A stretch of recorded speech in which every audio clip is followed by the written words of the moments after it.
পায়নি গো, ধরতে না ধরতে ঠাস কইরা পড়ে গেছে। মানুষ যে দেখছে সে বুঝলো হায় রে মরণ, ধান খেত বুঝি আজরাইল আইলি। এই জন্য বলে যাই ভাই গো, তোমার আপনকে আর কোন জায়গায় মরণ হবে তুমি তো নিজেই জানো না। এই জন্য বলে যাই ও চান্দিনার বাবারা, মালিকের কাছে চাই মালিক এমন একটা মরণ দিও না আমার লাশটা দেখলে আমার ভাই ভয় পাইবে।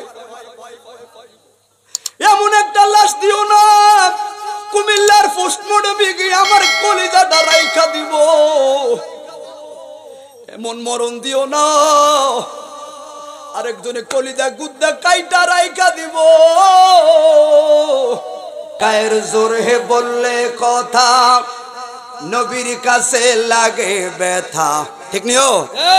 আরে জালালি হুজুরে কইতো আগে বুলাই, জালালি হুজুরে কইতো গায়ের জোরে বললে কথা নবীর কাছে লাগে ব্যথা।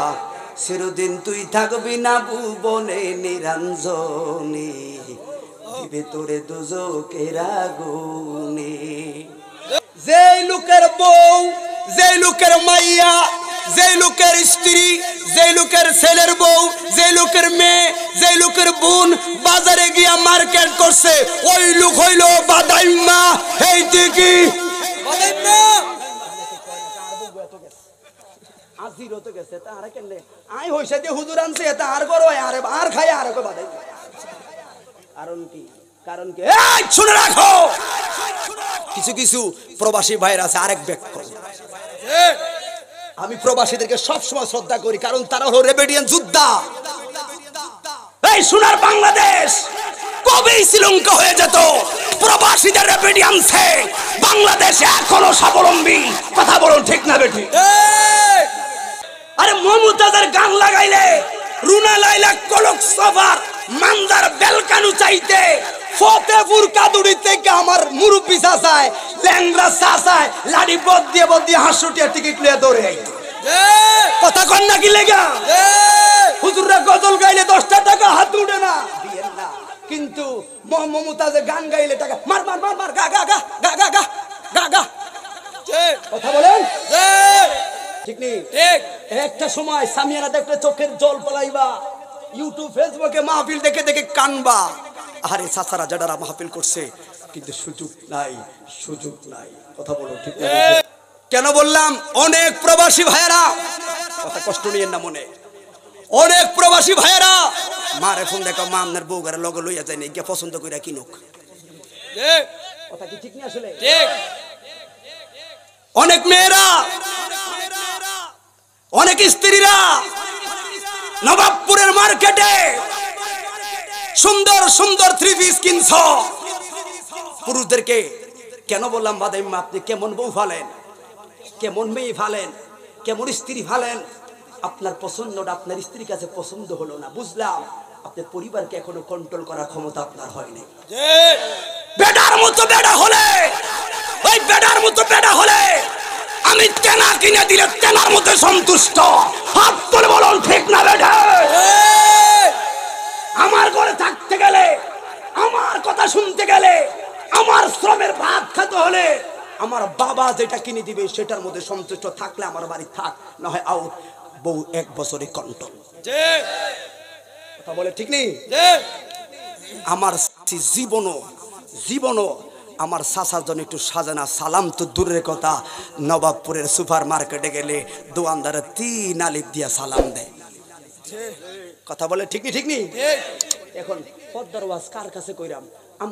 আপনারা বক্তা দাবাত দিছেন, আমনগো বদনামি কইয়া যায়, কি লাভ? কন্ট্রোল আপনি হন, আপনার পরিবার কন্ট্রোল হয়ে যাবে। কথা বলে ঠিক না বেঠে? খালি পুরুষ নারী নির্যাতনা গল্প কর, ঘরে ঘরে যে পুরুষ নির্যাতন হইতাছে এটার খবর কয়জনে রাখে? আমরা পুরুষ এক প্রকার বোবা হয়ে রয়েছি, অসংখ্য পুরুষ ঘরে ঘরে নির্যাতিত। খবর তো রাখেন না। খেয়াল রাখবেন, খেয়াল রাখবেন। আপনার পরিবার আপনার কাছে রহমত, পর্দা রাখতে হবে।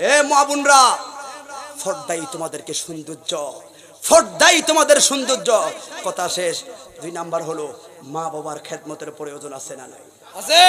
কথা বলা আছে না নাই? আছে। আচ্ছা, এখানে কে কে আছেন কার কার মা নাই একটু হাত তুলে দেখান চাই। আহা, অসংখ্য মানুষ আছে মা নাই। ওরে কার কার বাবা নাই হাত তোলেন চাই। বাবারা একটু আগেই চলে যায়, কারণ বাংলাদেশে বাবারা স্বাবলম্বী হতে হতে প্রায় 30-35 বছর হয়ে যায়, এরপরে বাবারা বিয়ে করে। আর তুমি কেমন খোদার বন্দিগি করো, তোমার খোদাই বেলে 1 সেকেন্ড ঘুমায় না, তোমার খোদাই বেলে 1 সেকেন্ড ঘুমায় না। মুসা নবী বলল, ও ইহুদির দলেরা, তোমরা বাড়িতে চইলা যাও, আগামীকাল আসবা গো।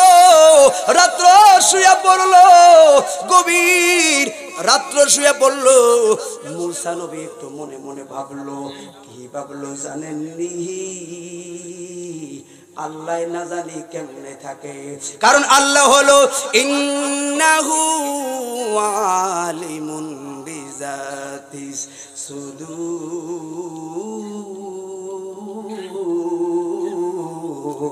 আল্লাহু আকবার। আল্লাহ হলো অন্তর্যামী গো। ওই কার মনে কি আমার আল্লাহ জানে কি জানে না? কথা বলে জানে কি জানে না? হায়রে, সঙ্গে সঙ্গে জিবরাইল হাজির। জিবরাইল আইসো, আল্লাহর নবী গো উইঠা যান, উইঠা যান। ওই কিসের কারণে? আমার আল্লাহ বলল আপনার তোর পাহাড়ে যাওয়ার জন্য গো। মুসা নবীরে ঘুম থেকে উঠাইয়া তুর পাহাড়ে নিল গো। তুর পাহাড়ের কাছে যাওয়ায় হাতের সামনে কারুরা তাইনে 2টা কাছের গ্লাস 2 হাতের মধ্যে দিয়া দাঁড় করে রাখলো। আল্লাহর নবীরে বলল, আল্লাহর নবী, আল্লাহর হুকুম গো, ডাইনে নয় বামে নয় কোনো জায়গার মধ্যে যাইতে পারবেন না গো, যতক্ষণ পর্যন্ত আমি আবার ফিরা না আসলাম।